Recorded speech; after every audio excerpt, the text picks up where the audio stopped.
What's up, music lovers? Thanks for clicking on my channel. So if you're clicking on this video, you're probably already aware that about a month ago, a very popular guitarist named Giacomo Turra was exposed by a bassist and content creator, Sapko, for allegedly stealing a lot of stuff from much less popular musicians and content creators. And originally when I saw a bit of that video about a month ago, I just thought, yeah, okay, I'm not going to make a video on that. I don't even know who Giacomo Turra is, and I detest YouTube drama, so okay.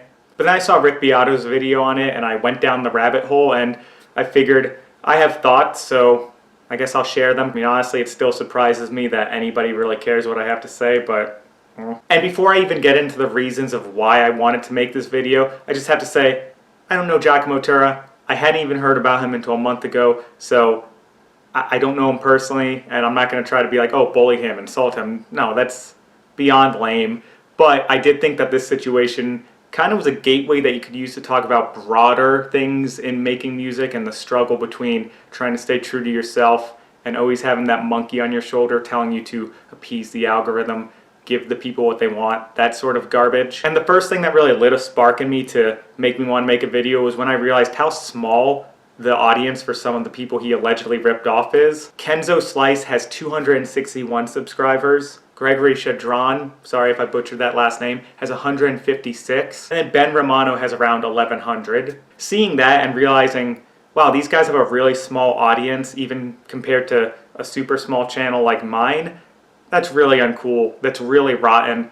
I want to make sure I do whatever I can to help these guys out. So that's why I made sure that those musicians I just mentioned all have their channels linked below. In his video, Sapko has a more extensive list of the musicians that allegedly got ripped off by this guy, so I'll also have his video in there. You've probably already seen it, but I want to make sure I included the smaller channels here because, I mean, that's just profoundly uncool. So that anger I felt when I realized that was sort of the first thing that made me want to make this video. It's not right to steal from the larger musicians either, but when I saw that some of these guys just have a couple hundred subscribers, I thought about how awful it must be to know that, you know, someone takes their stuff, puts it into their Instagram account, and then their hard work is getting the praise from other people, but they're the ones that did it. It just, my heart went out to them, and I just think all of us musicians should stick together and do what we can to help one another out. I don't know how many people will end up seeing this video, but go check out the links in the description, leave a like, watch their videos, leave a nice comment, I'm sure they could use it. So please, go give those musicians, especially the smaller ones down below, some love and support. Another reason I wanted to make this video was because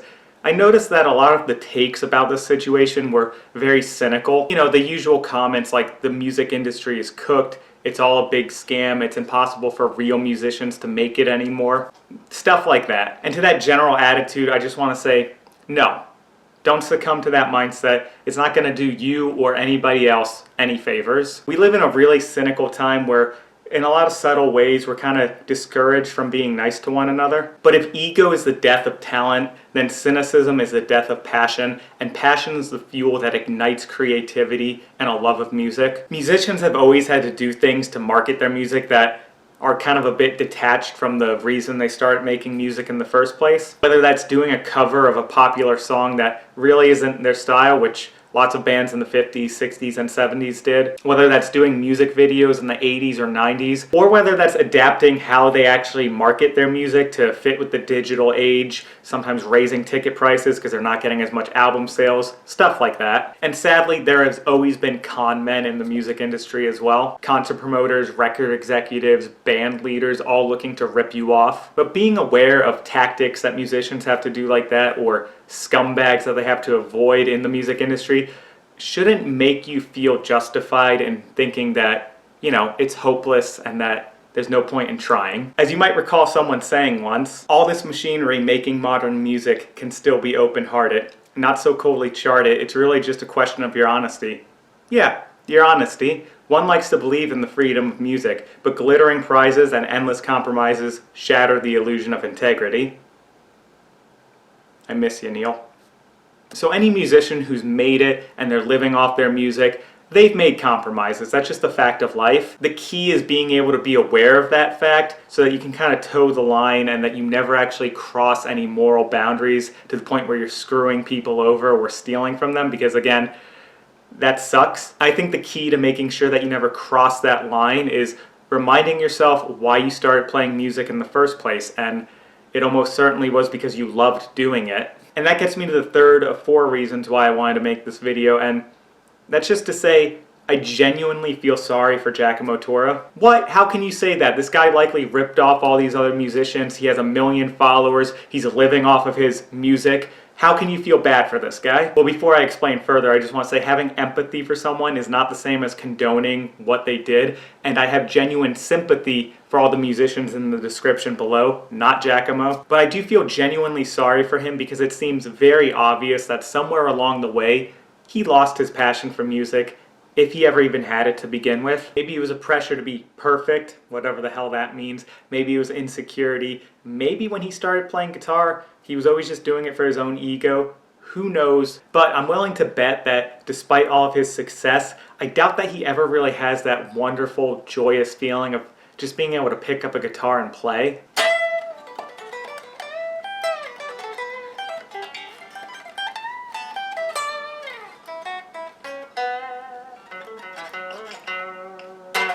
Was what I just did perfect? Was it polished? Hell no. And who cares? You know why? Because just picking up a guitar and noodling like that is the greatest feeling on earth. Sometimes you get burned out and you have to take a break from it, but when it's right and you're just playing and you're enjoying it, it feels like your soul is finally free for the entire world to see it. It's indescribable and it's just the most amazing feeling. And I genuinely feel sorry for people who have lost their connection to playing music like that, or who never had it to begin with because it was always about getting external validation rather than just letting their inner child or their inner spirit fly free. I don't mean this literally, but from an outsider's perspective, it seems like Giacomo Turra was like the victim of some sort of Faustian bargain. You know, a deal with the devil type shit. Haha, I will give you fame and fortune and you will be on a stage with a guitar with thousands of people cheering your name and you will have 1 million followers and you will be known throughout the world, but you'll really just be a fraud and you will never be able to play music for the sake of playing music again. Ha ha ha ha. It's like having your wish granted by Elizabeth Hurley in Bedazzled.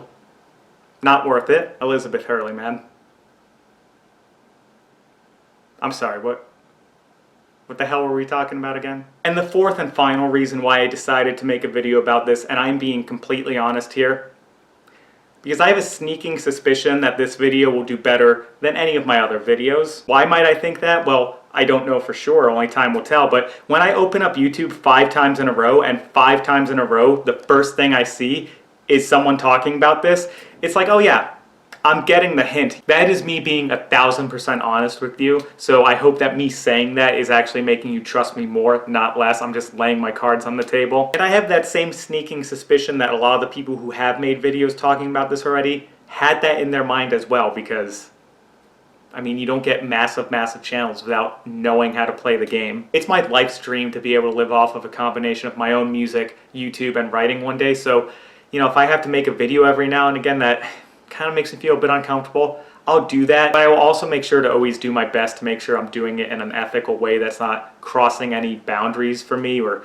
you know, doing harm to anyone. So hopefully I was able to walk that line between giving the algorithm what it seems to want while also not crossing any ethical lines and not making the world a worse place. There's so much negative stuff out there, so with this video I try to turn it into something positive and instead of focusing on one person, turn the conversation into something broader about why people do these things, and also to shine a light on the creators and the musicians who are even smaller than my small channel and be like, hey, go help them out. And hopefully with me being so honest and upfront about this and not trying to act as though I wasn't looking at the numbers of other channels when they were putting out videos, that you have more faith in me. But like, I'm coming out and being like, hey, these are the things that if you want to do YouTube or you want to do music, you kind of have to balance out a bit. You have to be like, okay, well, this is what it wants me to do.